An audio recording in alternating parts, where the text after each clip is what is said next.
Right guys, so we already got a nice stretch to your spine and your arms and your legs. Now we're gonna make your back nice and strong. So you're gonna start with the cobra. Why do we call it cobra? Because you wanna keep your legs together the whole time, nice and tight.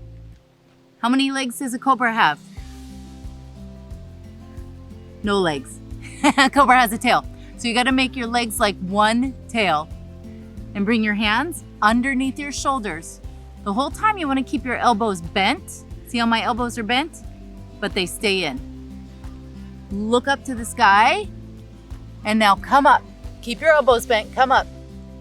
You should feel that in your back. You're strengthening your back, but you have to keep your legs together. Come down. Now we're gonna fly like a plane. Bring your arms out.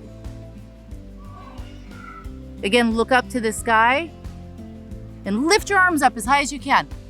Keep your legs together. Look up. Look up. Make sure you breathe through your nose. Close your mouth. And come down. And now we're gonna do a bow. Grab your feet. Hold your feet outside. Make sure you don't grab inside like this. Outside like this. This is gonna strengthen your whole spine. So take a deep breath and kick your legs up to the sky. And now head up, look up. Look up with your eyes. Keep kicking your legs up. Breathe through your nose. And come down. Rest for a few minutes. A couple of things about these yoga postures.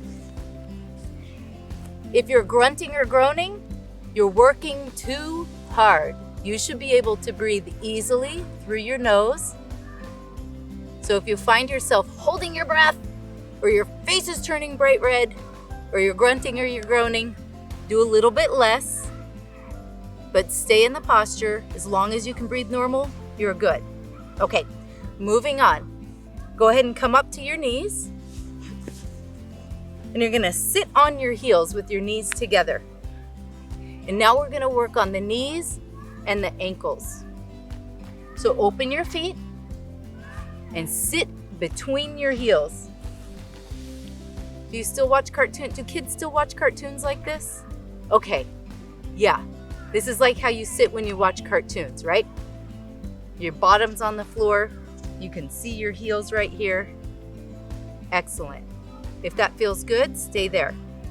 If your knees hurt or your feet hurt, open your knees.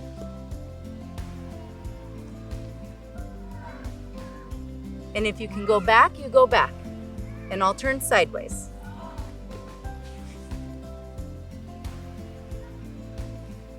Put one elbow on the floor, put another elbow on the floor. If you're comfortable, you can keep going back.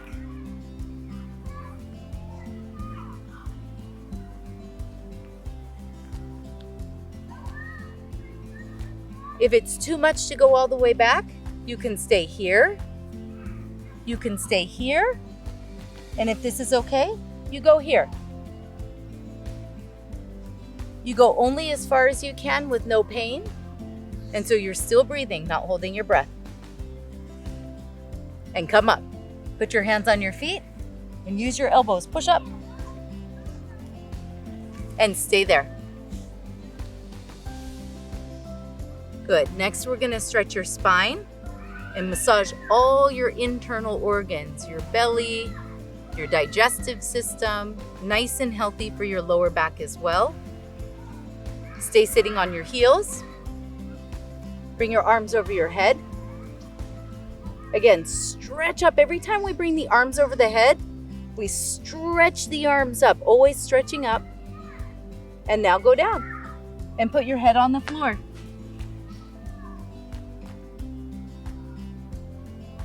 The whole time you're down there, stretch your arms forward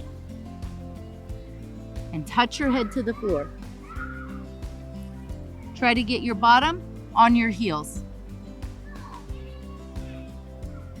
And come up. And arms down.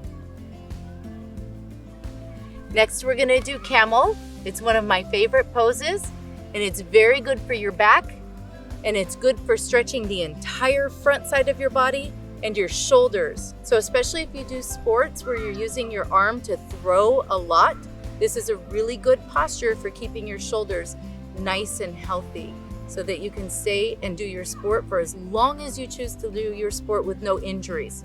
So come to the stand up on your knees. A little bit open your knees apart. Keep your feet, the tops of your feet should be flat, not tucked under. You'll have a hard time balancing. So keep the tops of your feet on the floor. Put your hands again on your hips. First thing, push your hips as far as you can. And look back, keep your eyes open. Stay there. If you're comfortable there, you can go a little bit further, and I'll show you how to go a little bit further. It's not necessary, but if you're comfortable, try a little bit more. Grab one heel, grab the other heel.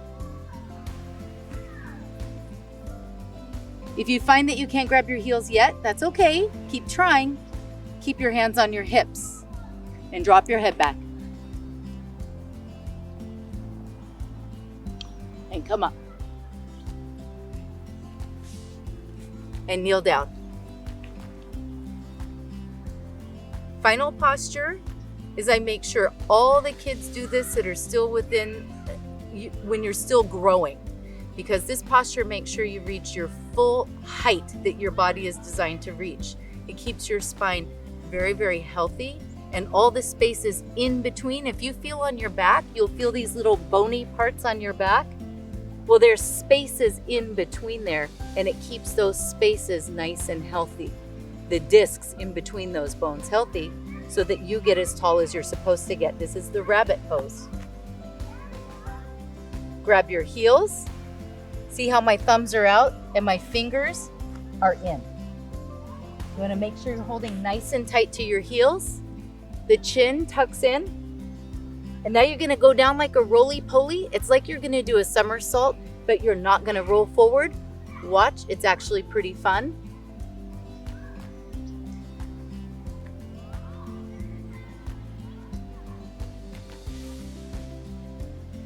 The important thing is that you always keep your chin touching your chest.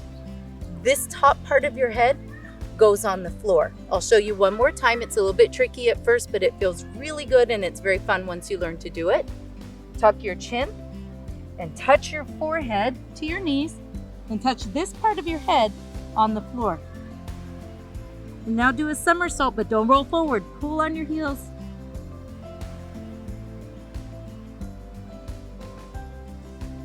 And come up. Last, we're gonna stretch the legs out one more time. Bring one leg out. Let's do the right leg. Bend the left foot in, push your foot against your leg. Bring your arms over your head. Interlock your fingers. Turn towards that foot, and now grab your foot. Just like we did in the last posture, put your chin on your chest and try and put your forehead on your knee. If you find that you can't get your forehead to your knee with your legs straight, bend your knee. You can bend your knee a lot, but it's important to touch your head to the knee. Once you get your forehead to your knee, then you can use your head to push your knee down. Change, come up. Bring the right leg in. Bring your left leg out. Make sure you get your foot pushing against your thigh right here. Good. Arms up. Interlace your fingers. Grab your left foot. Pull your toes back towards your nose. Push your chin into your chest. Touch your forehead on your knee. Again, if your forehead doesn't easily touch your knee, bend your knee a little bit or bend your knee more. Get your forehead to your knee and grab your foot. And come up. Bring your both legs out in front of you. Take your first two fingers, put them together. Put your fingers in between your first 2 toes. I want you to use your fingers and pull on your big toes to get your heels up. Shimmy your hips back. Go back, go back, go back, go back, go back. Try and get your legs straight and stretch. Bend your elbows and stretch your body. Try and put your stomach on the tops of your legs and try and touch the forehead to the top of your feet. Ready? Try and touch your forehead to your feet. It's okay if it doesn't touch. Mine doesn't touch, but still you keep trying. And you should feel a nice stretch to your legs and come up.